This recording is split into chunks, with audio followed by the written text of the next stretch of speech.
అసలు ఆటో డ్రైవర్లకి స్క్రాప్కి ఉన్నటువంటి సంబంధం ఏంటి? దీనివల్ల ఆటో డ్రైవర్లకి ఎలాంటి నష్టం జరుగుతుంది, అసలు ఎందుకు జరుగుతుంది? వాస్తవానికి గవర్నమెంట్, సెంట్రల్ గవర్నమెంట్ ఏం చేసిందంటే 15 సంవత్సరాల వెహికల్స్ ఏదైతే ఉన్నాయో అవి ఖరాబ్ అవుతున్నాయి కాబట్టి దాన్ని స్క్రాప్ చేసి ఆ ప్లేస్లో కొత్త ఆటో తీసుకోవాలనేది కండిషన్ ఉంది. ఆ సెంట్రల్ గవర్నమెంట్ పాలసీ ఒక జీవో కూడా ఇచ్చింది.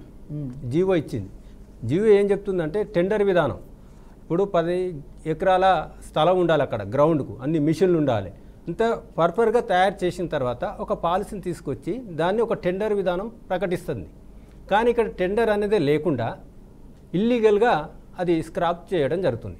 అది గవర్నమెంట్కు నష్టం జరుగుతుంది, ఇటు డ్రైవర్ కూడా నష్టం జరుగుతుంది. ఇల్లీగల్గా అంటే ఎలా చేస్తారు? ఇల్లీగల్ ఏంటంటే ఇప్పుడు ఒక టెండర్ వేసినప్పుడు మనకు 3 సంవత్సరాలు 5 సంవత్సరాలు టెండర్ పాలసీ ఇస్తారు మనకు.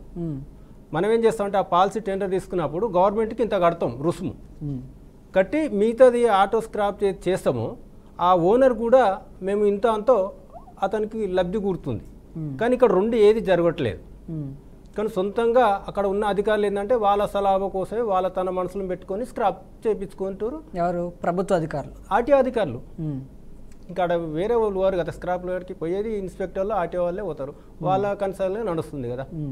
దానికి చట్టం ఉంది, జీవో కాపీ ఉంది, అసలు స్క్రాప్ పాలసీ విధానాలు ఏందని చెప్తుంది. అడగొచ్చు, జేటీసీ గారిని కూడా అడగొచ్చు. అంటే ఆటో డ్రైవర్లకు ఎలాంటి నష్టం జరుగుతుంది? నష్టం అంటే చూడండి, 15 సంవత్సరాల వెహికల్స్ ఖరాబ్ అవుతాయి కాబట్టి దాన్ని రిపేర్ చేయడం కష్టతరంగా ఉంటుంది కాబట్టి తను ఏం చేస్తాడంటే తను స్క్రాప్ చేసి కొత్త ఆటో తీసుకుంటాడు. అది కూడా కొత్త ఆటో కూడా ఫైనాన్స్ రూపంలో తీసుకుంటాడు. ఇప్పుడు మీరు ఫస్ట్ ఒక ఆటో కొంటారు. అవును. ఒకవేళ ఆటో కొనాలంటే మీకు ఎంత ఖర్చు అవుతుంది? ఫస్ట్ ఆటో కొనాలంటే ఫస్ట్ ఆటో కొనేదే లేదు ఇక్కడ సిటీలో. 2002 నుంచి 1 నుంచి ఇది మన గ్రేటర్ హైదరాబాద్లో సిటీ పర్మిట్లు నిషేధం చేయబడ్డది. అప్పటి నుంచి కొత్త ఆటోని కొనాలనుకున్నా నేను పాత పర్మిట్ కొనుక్కోవాలి. ఆ పాత పర్మిట్ కొనాలంటే 2,50,000 రూపాయలు వెచ్చించాలి. అది పెట్టి ఆ పర్మిట్ తీసుకుపోయి నేను షోరూమ్ ఆయనకి ఇస్తే ఆయన నాకు ఏం చేస్తాడు, ఆటో ఇస్తాడు. దానికి 3 లక్షల రూపాయలు. అంటే ఇది 250, అది 3, అంటే 5,50,000 రూపాయలు ఖర్చు అవుతుంది. సో ఇప్పుడు 5,50,000 రూపాయలు మీరు ఖర్చు పెడుతున్నారు. ఓకే, 15 సంవత్సరాల ఆటోని వాడుకుంటున్నారు, దాని ద్వారా లబ్ధి చేకూరుతుంది. 5 లక్షలు కంటే సంపాదిస్తారా ఇంకా ఎక్కువ సంపాదిస్తారా అని పక్కన పెడితే ఈ 15 ఇయర్స్ తర్వాత 15 సంవత్సరాల తర్వాత ఆటోని అమ్ముతారు. అంటే ఇప్పుడు చాలామంది సెకండ్స్లో సేల్ చేసి మళ్ళీ కొత్త ఆటోని కొనుక్కునే వాళ్ళు ఉన్నారు. నాకు తెలిసి స్క్రాప్ అనేది చాలా తక్కువ అనుకుంటా. మనం ఇప్పుడు హైదరాబాద్లో చూసుకుంటే పాత బస్తీలో కానీ, నాట్ ఓన్లీ పాత బస్తీలో కాకుండా చాలా హైదరాబాద్లో చాలా ప్లేసెస్లో పాత ఆటోలు, అది 20 ఏళ్ళు 30 ఏళ్ళ కిందట ఆటోలు కూడా నడుస్తున్నాయి ఇప్పటికీ. ఎట్లా నడుస్తున్నాయంటే మనం వాటిని ఇంజన్ చూస్తేనే అర్థమవుతుంది, వెనకాల ఆ పొగ కానీ అలాంటిది. సో మళ్ళీ ఎందుకు వాళ్ళందరూ స్క్రాప్ కింద ఎందుకు వెళ్ళట్లేదు అంటారు? అయితే ఇంకో విషయాలు వచ్చిందంటే దురదృష్టం ఏంటంటే ఇక్కడ ఆటో మనం స్క్రాప్కే ఇచ్చేస్తున్నాం. స్క్రాప్కి ఇచ్చిన తర్వాత ఆ వెహికల్స్ని 4 ముక్కలకి చెయ్యాలి. ఇప్పుడు నేను స్క్రాప్ ఆటోని నేను గ్రౌండ్ తీసుకెళ్ళాను, 4 ముక్కలు చేయాలి ఆ ఆటోని.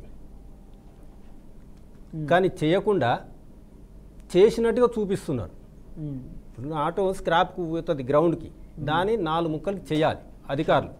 చేసి సర్టిఫికేట్ ఇవ్వాలి, దీన్ని కన్నం చేసినామని చెప్పి ఒక సర్టిఫికేట్ ఇస్తాడు. ఆ సర్టిఫికేట్ తీసుకుపోయి షోరూమ్కి ఇస్తే మనకు ఆ కొత్త ఆటో కొనుక్కోనికి అవకాశం ఉంటుంది. కానీ దురదృష్టం ఏంటంటే అక్కడ ఉన్న అధికారులే స్క్రాప్ చేసినామని చెప్పి ఒక సర్టిఫికేట్ ఇస్తాడు, ఆ వెహికల్ మళ్ళీ ఆటోమేటిక్గా బయట తిరుగుతూనే ఉంటుంది. ఓకే, అధికారులు స్క్రాప్ చేసినామని సర్టిఫికేట్ ఇచ్చిన తర్వాత కూడా వెహికల్ బయట తిరుగుతుంది. దీనికి పర్మిషన్ కూడా అధికారులు ఇస్తున్నారు. మరి అంతే కదా, ఇంకెవరు ఇస్తారు? నువ్వు నేను కదా ఇచ్చేది. ఇప్పుడు స్క్రాప్ అయితే డబ్బులు ఎంత వస్తుంది? ఇప్పుడు స్క్రాప్ చేసినప్పుడు ఆ వెహికల్స్కి 10,000 నుంచి 12,000 రూపాయలు ఇవ్వాలి. ఓకే, 10,000 నుంచి 12,000.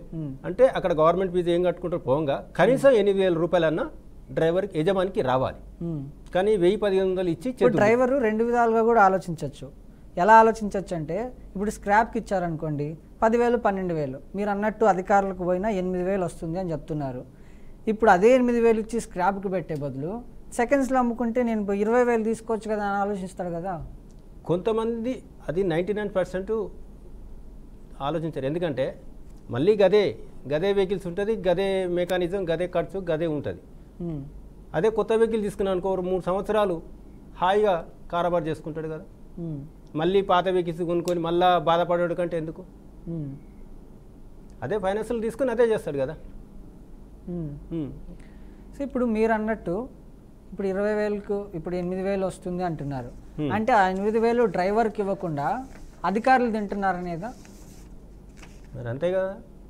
ఇప్పుడు నేను వెహికల్స్ని డొమో చేశానండి, నాకు 10 నుంచి 12 లేకుండా కలిసి 8,000 అన్న ఇవ్వాలి కదా. నాకు 1,015 నుంచి మా అమ్మ అనిపించుకుంటారు, మిగతా డబ్బులు ఎక్కడ పోతున్నాయి మరి? ఎవరు తీసుకుంటారు మరి? పోనీ చట్టబద్ధత ఉందా అదన్నీ అడగండి. చట్టబద్ధత ఉందా? స్క్రాప్ ఇప్పుడు ఈ మధ్యాహ్న స్క్రాప్ పాలసీ వచ్చింది, కానీ అక్కడ స్క్రాప్ పాలసీలో అక్కడ వెహికల్స్ పోతలేవు, అంతా ఇల్లీగల్గా నడుస్తుంది. మీరు కావాలంటే ఓ రోజు రండి, అడగండి, అక్కడనే మీకు నీళ్లు పాలు నీళ్ళకు నీళ్ళు తెలిసిపోతాయి. ఎవరికి ఇచ్చారు అధికారికంగా అడుగుతారు, మీకు వచ్చే లాభం ఏంటి అని వాళ్ళు అడుగుతారు, అప్పుడు మీ సమాధానం ఏంటి? నా లాభం గురించి ఇక్కడ మాట్లాడతలేనండి. ఒక యూనియన్ అధ్యక్షుడిగా కార్మికుల శ్రేయస్సు కోసం దానికోసం నేను మాట్లాడతా. వాళ్ళని ఏదో చేసి నాకేదో కాదు. ఇలా నా 35 ఏళ్ళ నుంచి నేను ఆటో తోలుకుంటున్నా. నాకున్న టైంలో ఒక ఐఎన్టీసీలో నేను ఆర్గనైజేషన్గా డ్రైవర్ల కోసం పనిచేస్తున్నా. 30 సంవత్సరాల నుంచి ఆటో తోలుతున్నా. అవును. ఎన్ని ఆటోలు మార్చారు మీరు? నేను ఇప్పుడు దాదాపు 10-12 ఆటోలు మార్చుండొచ్చు. 10-12 ఆటోలు మార్చారు. గతంతా ఎందుకండి, ఇప్పుడు ప్రజెంట్గా నేను 2011లో నా టీవీఎస్ ఆటో ఉండే, నేనే ఇచ్చినండి. ఇంకా ఇక్కడ లైవ్లో చెప్తాను, ఇంకా ఏం చెప్పాలి. ఆడ స్క్రాప్ ఇచ్చిన వెహికల్స్ నాకు రూపాయి ఇవ్వలేదండి, రూపాయి ఇవ్వలేదు. ఆ డబ్బంతా ఎట్టుపోతుంది అంటారు అధికారులు? ఇక వాళ్ళకే తెలియాలి కదా, వాళ్ళకే తెలియాలి కదా. ఇదంతా ఇప్పుడు చట్టం అనేది జీవో ఉన్నది, ఎక్కడ ఇంప్లిమెంట్ చేస్తలేరు. ఇప్పుడు జీవో అసలు ఆ జీవో ఏం చెప్తుందండి? స్క్రాప్ పాలసీ అనేది ఎవరికైతే ఇస్తారో వాళ్ళే దాన్ని సాల్వ్ చేయాలి. దాని మిషన్లు ఉంటాయి, అదేంటంటే చెక్ చేస్తుంది వెహికల్స్ని. అది బాగుంటేనేమో బయటకు వస్తుంది, బాగలేదనుకో ఇక అంతే. ఇంకా ఓకే, అట్లా ఉంటుంది.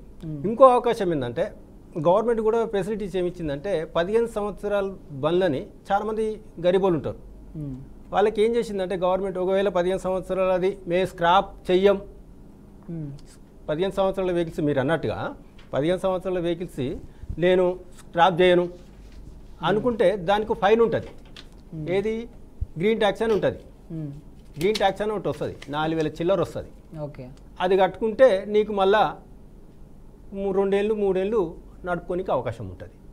ఆ ఒక్క అవకాశం ఉంది. ఇది 15 సంవత్సరాల తర్వాత కూడా దానికి ఒక అవకాశం ఇచ్చి ఏం చేసిందంటే గ్రీన్ ట్యాక్స్ పెట్టింది గవర్నమెంట్.